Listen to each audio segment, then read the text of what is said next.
네, 우리 주위에 보면은 이 일상생활 속에서 하나님을 잘 느끼시는 분들이 있습니다. 유독 하나님을 아주 잘 느끼시는 거예요. 어떤 일이 생길 때마다 그것을 그냥 지나가지 않으시는 분들입니다. 어떤 일이 생기면 이거는 뭔가 있다. 이거는 어떤 하나님의 뜻이 있는 거다. 혹은 지금 이거는 하나님이 벌하고 계신 거다. 이런 분들 많이 보시죠? 예를 들어서 오늘 새벽에 우리나라가 U20 축구 국가대표 결승전에 진출을 하게 됐는데요. 우리나라가 축구 이긴 것이 하나님의 뜻일까요? 이런 것도 하나님의 뜻이다. 이렇게 얘기하는 분들이 있어요. 아마도 열심히 경기를 준비하고 또 작전을 잘 짜고 그날 좋은 컨디션과 좋은 팀워크로 경기한 팀이 이기는 것이 하나님의 뜻일 거예요. 마치 이런 것처럼 자신에게 뭐가 잘 되면 하나님께서 나에게 축복을 주신 것이고, 뭔가 잘 안 풀리면 이거 하나님께 혼이 나는 거다, 이렇게 생각하시는 분들이 많습니다. 정말로 그럴 수도 있겠지만 마치 어떤 미신을 믿듯이 하나님을 그렇게 믿는 분들이 많은 것입니다. 자신에게 일어나는 모든 일을 다 하나님의 뜻이라고 결부를 시키는 거예요. 좋은 것은 좋은 일이 있을 때 하나님께 쉽게 감사하게 되니까 좋지만, 또 자신에게 안 좋은 일이 있을 때 하나님을 원망하기도 하는 그런 모습들을 우리는 보게 됩니다. 사람이 살다 보면 이런 일도 있고 또 저런 일도 있을 수 있는 건데, 그 중에 어떤 일은 정말 하나님께서 인도하신 일도 또 있겠지만, 내가 자초하고 또 내가 어떻게 행동한 그 결과에 따라서 나타난 것일 수도 있는 거잖아요. 물론 잘 되고 못 되고 또 모든 일을 다 하나님의 뜻이라고 말하는 것이 위험한 생각일 수가 있습니다. 이런 것이 우리를 맹신으로 이끌게 되고 또 하나님을 미신처럼 믿게 만드는 거라고 생각합니다. 제가 신학교에서 공부하면서 하나님의 뜻, 또 하나님의 계획에 대해서 제가 고민을 할 때가 있었는데요. 그러면서 이렇게 모든 일을 다 하나님이 이렇게 인도하신 거라고 여기는 이런 사람들에 대해서 제가 생각을 했었습니다. 자, 신학교에서 인간의 그 자유의지에 대해서 막 생각을 하고 또 공부를 하면서 모든 일이 다 하나님이 이끄시는 건 아니구나. 사람이 결국 자신이 선택한 거고 그 결과에 대해서 자신이 지게 되는 경우가 많은 거구나, 이렇게 생각을 했습니다. 또 하나님에 대한 지식이 많아지면서 이렇게 모든 일을 다 하나님의 뜻으로 결부시키는 것을 피하게 되고, 삶 속에서 하나님을 경험하려고 하기보다는 뭔가 그 말씀 속에 계신 하나님, 어떤 일이 있더라도 말씀이 근거가 되지 않으면 잘 받아들이지 않는 그런 습관이 생겼던 것 같습니다. 그러면서 자연스럽게 내 삶 속에서 인도하고 계시고 역사하시는 그런 하나님보다는 하나님을 좀 더 이성적으로 이해해 보려는 그런 생각을 하면서 하나님을 이 성경 속에 가둬놓고 이 말씀 안에만 계시도록 하지 않았나 하는 이런 생각도 하게 되었습니다. 어떤 말을 하는지 이해가 되시나요? 실제로 살아계셔서 나에게 역사하시는 그 하나님을 바라보지 못하는 것입니다. 하나님이 분명히 인도하신 일이 분명한데도 모든 일을 인과관계를 따지는 거예요. 하나님보다는 뭔가 그 다른 환경이나 어떤 다른 이유 때문인 것을 찾게 되고, 결국 하나님을 그 삶 속에서 깊이 경험하는 그런 일이 어려운 그런 상황에 놓이고 마는 것입니다. 하나님의 말씀을 지식적으로, 학문적으로 열심히 그렇게만 공부를 하게 되면 이러한 문제가 생기는 것 같습니다.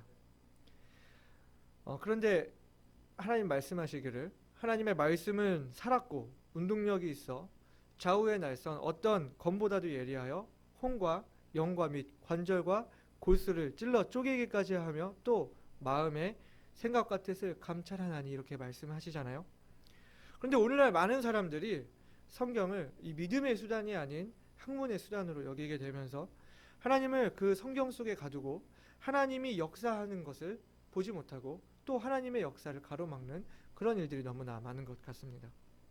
성경을 잘 알고는 있지만은 그 말씀을 실제로 믿고 받아들이지는 않는, 그래서 이 머리만 커져 있고 실제로 말씀의 어떤 그 능력은 없는 그런 그리스도인들이 많은 것입니다. 그래서 어떤 일을 시작하려고 할 때 제한 사항부터 따져보고 계산하게 되고, 그래서 시작도 하기 전에 포기하게 되는 그런 일들, 시작도 하지 않으려는 일들, 믿음이 부족한 그런 일들이 많이 있는 것을 보게 됩니다. 우리가 능력 있는 그리스도인이 되려면 우리가 실제로 살아계시고 우리 삶 속에서 역사하시는 하나님을 바라보는 것이 중요한 것입니다. 이렇게 삶 속에서 살아계신 하나님을 경험하기 위해서는 어떻게 해야 할 것인지 오늘 말씀을 통해서 우리가 함께 나누기를 원하는데요. 첫 번째로 하나님은 우리들에게 놀라운 계획과 약속을 가지고 계시다는 사실을 기억해야 합니다. 오늘 본문을 보게 되면 두 사람이 나옵니다. 바로 제사장 사가랴와 그의 아내 엘리사벳입니다. 그런데 이 두 사람에게 문제가 하나 있었는데, 이 사람들이 나이가 많이 들 때까지 자녀가 없었다는 것입니다. 왜 이들에게 자녀가 없었을까요? 그들에게 어떤 문제가 있었을까요? 우리 요한복음 9장을 보게 되면은 날 때부터 소경된 사람의 이야기가 나오는데, 예수님의 제자들이 이 사람에게 어떤 죄가 있어서, 혹은 그 부모에게, 조상에게 어떤 죄가 있어서 이렇게 이 사람이 된 것입니까? 이렇게 생각하는 것을 예수님께 물어보는 것을 보게 되는데요. 이때 당시 유대인들은 어떤 사람에게 어떤 병이나 문제가 있으면 흔히 그 사람에게 혹은 그 조상에게 어떤 죄가 있어서 하나님께 벌을 받은 것이라고 생각을 했습니다. 그러면 그 당시에 그 사가랴와 엘리사벳을 보고 분명히 저 부부가 하나님의 어떤 벌을 받은 것이라고 생각하는 사람들이 있었을 거예요. 하지만 이 본문을 보게 되면 이들을 가리켜서 두 사람이 하나님 앞에 계명과 규례대로 흠이 없이 행한 의인이었다고 말씀을 하고 있습니다. 여러분도 오늘 이 본문을 잘 아시는 이야기이고, 또 오늘 본문을 방금 같이 읽어서 아시겠지만, 사가랴가 이 제사장의 직무를 하는 중에 천사가 나타나서 사가랴에게 아들을 낳게 될 거라는 약속을 하게 되는데요. 그러니까 이 두 부부가 자녀가 없는 것이 이들의 어떠한 문제, 어떠한 죄 때문에 그런 것이 아니라는 이야기입니다. 여기에는 하나님의 놀라운 계획이 숨겨져 있었다는 것입니다. 자녀가 없는 부부에게 자녀를 주신다는 하나님의 약속이 얼마나 귀한 것일까요?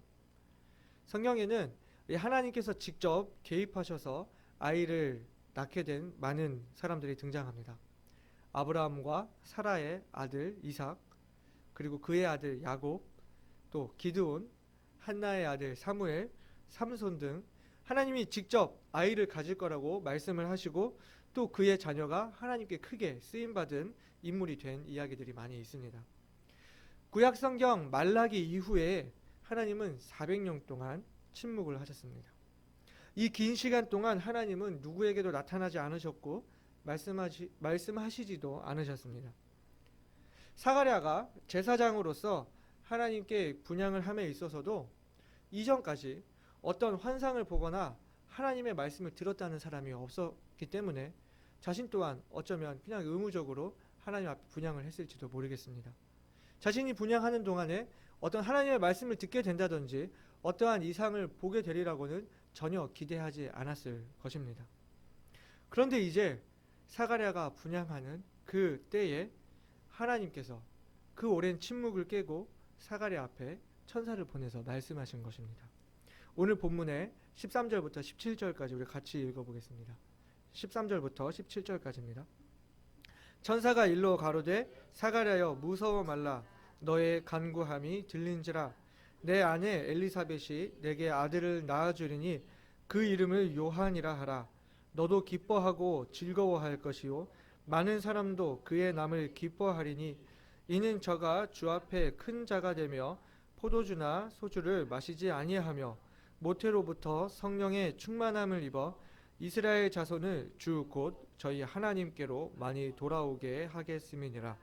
저가 또 엘리야의 심령과 능력으로 주 앞에 앞서가서 아비의 마음을 자식에게 거스리는 자를 의인의 슬기에 돌아오게 하고 주를 위하여 세운 백성을 예비하리라. 아멘. 사가랴가 하나님 앞에 얼마나 많이 그 자녀를 달라고 기도했었을까요? 오늘 천사가 하는 이야기 중에 너의 간구함이 들린지라 라고 말하는 이 천사의 말에서 사가랴가 얼마나 자식을 위해 하나님 앞에 기도했을지 알 수 있게 합니다. 그러나 하나님께서 사가랴와 엘리사벳에게 자식을 주시겠다고 하신 약속은 단순히 자녀가 없는 부부에게 아들을 주시겠다고 하신 약속 그 이상이었습니다. 그가 낳게 된 요한이 어떤 사람이라고 하십니까? 많은 사람이 그로 인하여 기뻐하게 될 것이라고 하셨습니다. 그가 주 앞에 큰 자가 될 것이라고 하셨습니다. 포도주나 독주를 입에 대지 않는 나시린으로 하나님께 드려진 사람이 될 것이라고요. 많은 이스라엘 자손들을 하나님께로 돌아오게 할 선지자, 구약의 그 말라기, 마지막에서 예언한 엘리야, 아비의 마음을 자식에게, 거스리는 자를 의인의 슬기에 돌아오게 하고 많은 주의 백성을 예비하게 될 그 선지자가 바로 네 몸에서 날 것이라는 엄청난 약속을 하고 계시는 것입니다. 우리 말라기 4장 말씀 같이 찾아서 볼까요? 말라기 4장 5절과 6절의 말씀입니다. 구약 성경의 맨 마지막 말씀인데요. 말라기 4장 5절과 6절 같이 찾아서 읽어보겠습니다. 보라, 여호와의 크고 두려운 날이 이르기 전에 내가 선지 엘리야를 너희에게 보내리니 그가 아비의 마음을 자녀에게로 돌이키게 하고 자녀들의 마음을 그들의 아비에게로 돌이키게 하리라. 돌이키게 아니하면 두렵건대 내가 와서 저주로 그 땅을 칠까 하노라 하시니라. 아멘. 구약 성경의 마지막 이 말라기에서 이렇게 예언을 하시고는 400년 동안을 침묵하고 계셨다고요. 그리고 이제 그 침묵 끝에 이제 그 예언된 선지자가 네 몸에서 나게 될 거라고 하는 약속은 단순히 자녀를 낳게 된다는 약속이 아니었습니다. 그 자녀가 보통 인물이 아니라는 것, 그 자녀를 통해 위대한 구속 사역을 이루게 하시는 그 놀라운 하나님의 계획을 듣게 된 것입니다. 우리 마태복음 11장 13절과 14절 같이 찾아보겠습니다. 마태복음 11장 13절과 14절입니다. 주님께서 이 침례 요한에 대해서 어떻게 말씀하셨는지 나와 있는데요. 마태복음 11장 13절과 14절입니다. 모든 선지자와 및 율법에 예언한 것이 요한까지니 만일 너희가 즐겨 받을진대 오리라 한 엘리야가 곧 이 사람이라. 아멘. 하나님께서 천사를 보내서 사가랴에게 찾아오신 것은 이제 그 긴 침묵기의 끝이자 하나님의 새로운 시대의 그 시작을 알리는 엄청난 예언인 것입니다. 400년 동안 침묵하시면서 이제는 그 사가랴의 시대에 이제는 그 신화처럼 되어버린 그 성경 속에 계신 하나님, 그 역사 속에 계신 그 하나님께서 예언되었던 그 약속들이 있는데 그것이 내 자식을 통해서 시작하겠다고 하시는 놀라운 광경을 생각해 보세요. 이 약속이 단순한 약속입니까? 단지 자녀를 주시겠다 하는 그냥 그런 약속이 아닙니다. 사가랴의 아들 요한이 그 광야에 외치는 자의 소리, 주님이 오시기 전까지 주의 길을 예비하고 많은 사람을 주님께 회개하도록 하는 위대한 하나님의 도구로서 쓰임을 받을 거라는 아주 놀라운 약속이었습니다. 사랑하는 성도 여러분, 우리가 기억해야 할 것은 이제는 교회를 통하여 하나님의 계획을 이루시겠다고 하는 놀라운 약속이 오늘 우리들에게 있다는 것입니다. 에덴 동산의 그 타락 이후로 온 세상을 구원하시기 위한 하나님의 놀라운 섭리와 계획 가운데 이제는 교회가 주님 다시 오시는 날까지 주의 길을 예비하고 많은 사람을 주님께로 이끄는 도구로서 쓰임받게 될 것이라는 약속이 있습니다. 우리 에베소서 3장 말씀 찾아보겠습니다. 우리가 올해 많이 이 말씀을 찾아봤는데요. 에베소서 3장 10절부터 12절까지의 말씀 같이 찾아서 읽어보겠습니다. 에베소서 3장 10절부터 12절입니다. 이는 이제 교회로 말미암아 하늘에서 정사와 권세들에게 하나님의 각종 지혜를 알게 하려 하심이니 곧 영원부터 우리 주 그리스도 예수 안에서 예정하신 뜻대로 하신 것이라. 우리가 그 안에서 그를 믿음으로 말미암아 담대함과 하나님께 당당히 나아감을 얻느니라. 아멘. 단순히 하나님께서 우리에게 약속하실 때 교회를 주셔서 우리가 모일 수 있는 모임을 주시겠다. 그냥 교제하고 기뻐할 수 있는 동료들을 주시겠다는 그런 약속이 아닙니다. 에베소서 3장을 우리가 1절부터 차근차근 읽어보면 아시겠지만은 온 세상을 구원하시는 그 하나님의 위대한 경륜, 그 하나님의 위대한 계획 속에 그 계획을 이루실 도구로서 하나님께서 교회를 사용하시겠다고 하는 놀라운 약속인 것입니다. 우리 마태복음 16장 18, 19절 우리가 잘 알고 있는데요. 같이 찾아보겠습니다. 마태복음 16장 18절 19절입니다. 마태복음 16장 18절 19절입니다. 또 내가 네게 이르노니 너는 베드로라. 내가 이 반석 위에 내 교회를 세우리니 음부의 권세가 이기지 못하리라. 내가 천국 열쇠를 네게 주리니 네가 땅에서 무엇이든지 매면 하늘에서도 매일 것이요 네가 땅에서 무엇이든지 풀면 하늘에서도 풀리리라 하시고. 아멘. 여러분, 교회가 무엇을 쥐고 있다고요? 천국 열쇠를 쥐고 있다고요. 저 하나님 나라의 문을 열 열쇠가 바로 우리들에게 있습니다. 구원의 기쁜 복음의 소식이 우리에게 맡겨져 있습니다. 이제는 우리가 하나님의 위대하신 그 섭리를 이루는 도구로서 쓰임 받아야 한다는 것입니다. 여러분, 교회가 무엇이라고 생각하십니까? 구원은 개인으로 받는 겁니다. 그렇죠? 그런데 구원받은 그 개인들끼리 모일 수 있는 어떤 친목회, 어떤 동호회, 사교 모임 같은 것이 교회인가요? 교회는 하나님의 약속입니다. 교회는 하나님의 놀라운 사역을 이뤄낼 도구입니다. 사랑하는 성도 여러분, 우리에게 주신 하나님의 놀라운 약속, 위대한 비전이 있습니다. 주님께서 왜 이곳에 교회를 세우셨을까요? 왜 우리를 이 교회에 있게 하셨을까요? 단순히 교회 하나가 더 탄생한다는 그런 이야기가 아닙니다. 세종에 있는 많은 그 믿지 않는 사람들을 주님께로 인도할 사명, 이 대한민국의 국정을 쥐고 있는 위정자들에게 복음이 들어가서 주님의 사랑으로 하나님 나라의 관점으로 이 나라를 변화시킬 놀라운 비전이 우리 교회에 있다는 것입니다. 이제 주님께서 그 일을 우리를 통해서 하시겠다고 하는 이 놀라운 약속이 우리에게 있다는 것입니다. 사랑하는 성도 여러분, 우리에게 이런 놀라운 하나님의 계획이 있다는 것을 기억하시기 바랍니다.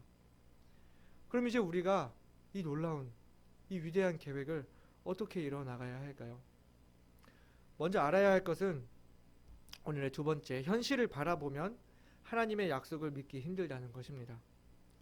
구약에서부터 예언된 그 위대한 선지자 요한이 너희 몸에서 날 것이라는 그 약속을 받은 사가랴의 반응이 어땠습니까?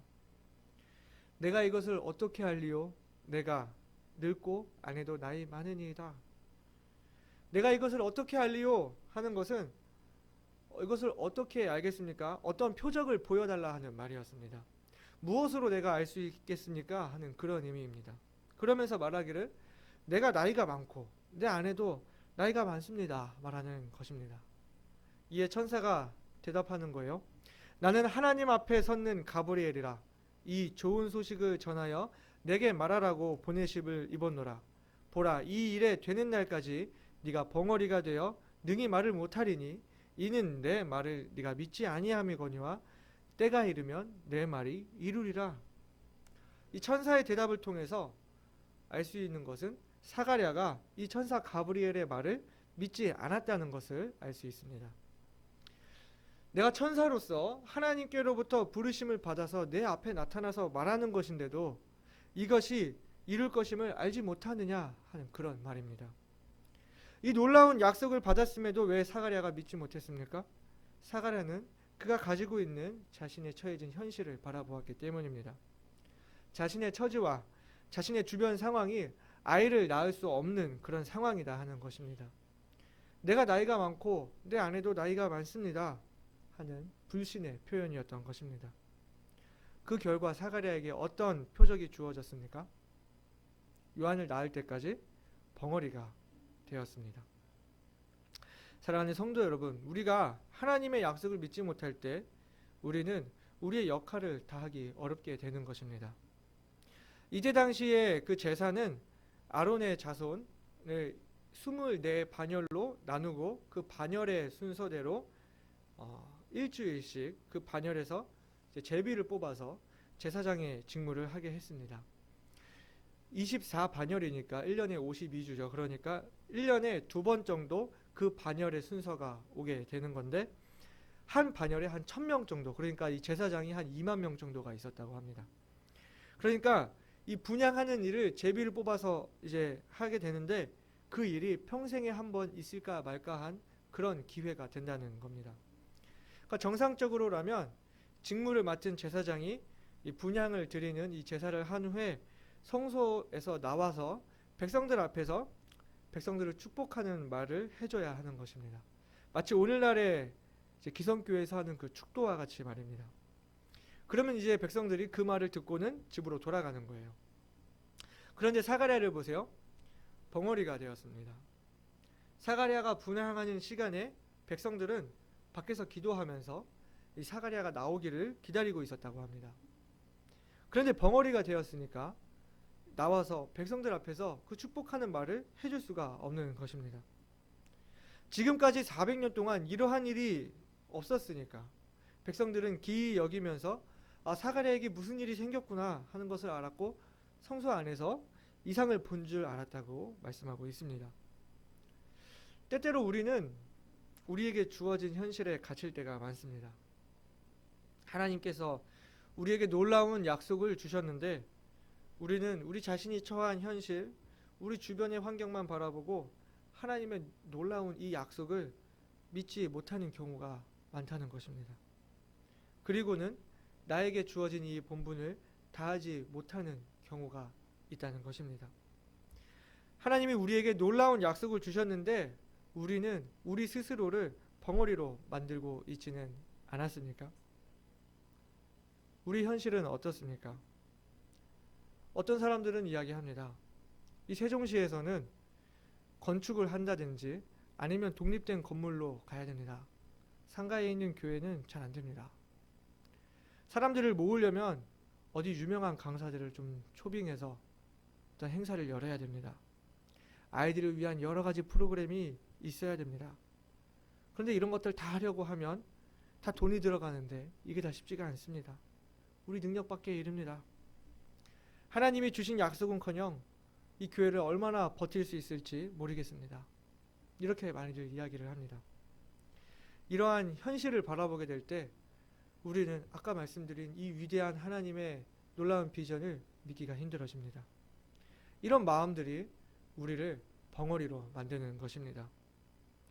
하지만 기억해야 할 것은 이 모든 것은 내가 하는 것이 아니라는 것입니다. 하나님께서 이루실 일이라는 것입니다. 하나님께서 그동안의 침묵을 깨고 사가랴에게 나타나셔서 하나님의 놀라운 이 계획을 말씀하실 때는 그것을 반드시 이룰 것이기 때문에 하나님께서 말씀하시는 것입니다. 사가랴에게 필요한 것은 하나님의 말씀을 그대로 믿는 믿음이 필요했던 것입니다. 그러나 사가랴는 자신이 처지와 이 상황을 바라보고 하나님의 약속을 믿지 못한 것입니다. 이 말씀을 준비하면서요, 바로 제가 그런 사람은 아니었는지 생각을 해보게 되었습니다. 사람들을 전도하기가 점점 더 어려워지면서 거절도 당해보고 민원도 받아보면서 전도지를 들고 다가가는 저를 경멸하는 눈빛으로 바라보는 그런 눈빛들을 보면서 인간적으로는 친해져도 이 복음 앞에서는 굳어있는 사람들의 이 현실을 보면서 또 세종에 온 지 이제 5년이 다 돼가는데 아직까지 교회로 인도한 사람이 없구나 하는 이런 현실을 제가 혼자 보면서 제가 제 스스로 저를 스스로 벙어리로 만들고 있었던 것은 아닌지, 마땅히 해야 할 말을 내가 하지 못하고 있었던 것은 아닌지 한번 되뇌어 봤습니다. 제가 아르바이트를 했는데요, 그곳에 많은 직원들이 있었습니다. 그런데 그 직원들 중에 누구에게도 제가 복음을 전하지를 못했습니다. 그 사실이 너무나 가슴이 아팠습니다. 제가 벙어리였더라고요. 사회생활을 하시는 많은 그리스도인들이 계세요. 직장생활을 하면서 그 직장 동료들에게 복음을 전한다는 것 정말 쉽지 않습니다. 제가 겪어보니까요, 그 직장의 현실이 복음 전하기 정말 애매하고 어렵습니다. 그 속에서 겪는 수많은 현실들이 우리를 벙어리로 만드는 것입니다. 그래서 제가 다시 찾아가려고 합니다. 일하러 가는 것이 아니고요. 전도지 들고 가려고 합니다. 여러분 기도해 주시기 바랍니다. 우리가 한 가지 기억할 것은요. 이 놀라운 하나님의 약속이 내가 이루는 것이 아니라 하나님께서 이루실 일이라는 것입니다. 이제 교회를 통하여 하나님께서 일하실 것이라는 약속. 교회를 통해서 주님의 길을 예비하고 이제 사람들을 주님께 회개하도록 이끌겠다고 하는 이 놀라운 약속은 하나님께서 이루실 일입니다. 오늘 본문의 20절 말씀 다시 한번 우리가 읽어볼까요? 오늘 본문 1장 20절 누가복음 1장 20절 말씀입니다. 보라 이 일에 되는 날까지 네가 벙어리가 되어 능히 말을 못하리니 이는 내 말을 네가 믿지 아니함이거니와 때가 이르면 내 말이 이루리라 하더라. 아멘. 우리가 세 번째로 생각해야 할 것은 우리가 처한 현실을 바라보게 될 때 우리가 하나님의 약속을 믿기 힘들지만 하나님의 시선으로 나를 바라볼 때 하나님의 약속을 믿을 수 있다는 것입니다. 여기 하나님의 시선으로 자신을 바라본 한 사람이 있었습니다. 바로 사가랴의 아내 엘리사벳이었습니다. 오늘 본문의 24절, 25절을 보면 엘리사벳이 이렇게 얘기하는 것을 알 수가 있습니다. 이후에 그 아내 엘리사벳이 수태하고 5달 동안 숨어 있으며 가로되 주께서 나를 돌아보시는 날에 인간의 내 부끄러움을 없게 하시려고 이렇게 행하심이라 하더라. 이것은 단순히 아까 제가 서두에 말씀드렸던 것처럼 이거는 뭐가 있어, 이거는 하나님의 뜻이 있는 거야, 이런 이야기가 아닙니다. 여인에게 자녀가 없다는 것이 얼마나 큰 수치였을까요? 우리나라에서는 이 조선시대에 이혼할 사유가 되는 이 7거지약 중에 하나가 무자였습니다. 주변의 사람들은 엘리사벳을 보고 저 여자는 뭔가 문제가 있는 여자다, 혹은 저 여자는 뭔가 죄가 있어서 하나님께 벌을 받은 여자다, 이렇게 수군거렸을지도 모릅니다. 오래도록 그런 어려움을 겪으면서 엘리사벳은 얼마나 자녀가 생기기를 기다리면서 하나님께 구했을까요? 하지만 이 사가랴가 했던 말을 보아서 이들이 이미 나이가 많다는 그 말씀을 통해서 이미 나이가 많이 들어서 이제는 그 자녀가 생기는 것을 포기하게 된 그런 상황일지도 모르겠습니다. 그러나 엘리사벳은 아기를 배었다는 것을 알고 5달 동안 숨어 있었다고 했습니다. 바로 임신 소식을 알리는 것이 아니라 5달을 숨어 있었다고 하는데, 제가 왜 5달을 숨어 있어야 됐을까 생각을 해봤는데요. 제가 임신의 경험이 없기 때문에 물어봤습니다. 임신하고 한 3, 4개월간은 좀 조심해야 하는 시기라고 합니다. 엘리사벳은 나이가 있었기 때문에 아마 젊은 여성들보다 더욱 이 조기 유산할 가능성이 높았을 거고요. 한 5개월쯤 되면서부터 안정권으로 접어들고 또 겉으로 보기에도 배가 이제 어느 정도 불러가지고 누가 봐도 임산부라는 것을 알게 되는 시기가 한 5개월 정도의 시기라고 합니다. 맞나요? 네? 네, 그때 한 5개월 정도라고 합니다. 내가 이것을 어떻게 알리요? 내가 늙고 아내도 나이가 많으니이다 라고 대답했던 그 사가랴의 반응과는 좀 다른 반응이었습니다. 엘리사벳은 그 때를 기다렸다는 것을 우리가 생각해 볼 수가 있는데요. 자신의 임신 사실을 알고 엘리사벳이 5달을 숨어 지내면서 생각을 했을 것입니다. 하나님이 이렇게 나이 들은 나를 이렇게 인도하시는 이유가 무엇일까? 나를 통해서 하나님이 어떤 영광을 받으시려는 것일까? 그러면서 엘리사벳은 생각을 했을 것입니다. 성경에, 구약에 그 탄생을 고지받았던 많은 사람들, 하나님께서 늦은 나이에 태를 열어주셔서 하나님의 섭리로 출산을 하게 된 그 많은 인물들, 그 자녀들이 나중에 하나님의 큰 쓰임을 받은 인물들이었다는 것을 생각했을 것입니다. 그러면서 하나님께서 내게 허락해 주신 이 아들이 하나님의 위대한 일을 감당할 사람이 될 것을 기뻐했을 것입니다. 그동안 자녀가 없다고 수군거렸던 사람들에게 내 자녀가 주 앞에 큰 자가 되었다는 그 부모의 자랑을 가질 수 있게 될 것이었습니다. 자신에게 벌어진 일에 대해서 자신의 상황을 생각하기보다는 나를 돌아보신 그 하나님을 생각하고 5달이 지나서 이제는 고백하기를 하나님께서 나를 돌아보셨고 그러할 때에 나의 부끄러움을 없게 하시려고 이렇게 행하셨다는 고백을 하게 되는 것입니다.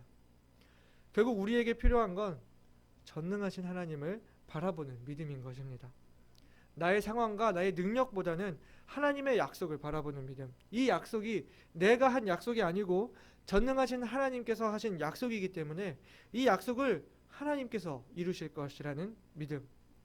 그래서 내가 처한 상황을 하나님의 시선에서 바라보게 되면 하나님께서 나를 돌아보시게 될 때에 나의 부끄러움, 내가 사람들로부터 오해와 수군거림을 받고 수치스러운 가운데 지냈지만 나의 이런 부끄러움을 없애주시고 이런 나를 사용해 주셔서 하나님이 더욱 영광 받으시는 줄을 고백할 수 있게 되는 것입니다. 하나님의 시선으로 나를 바라본다는 것은 어떤 것일까요?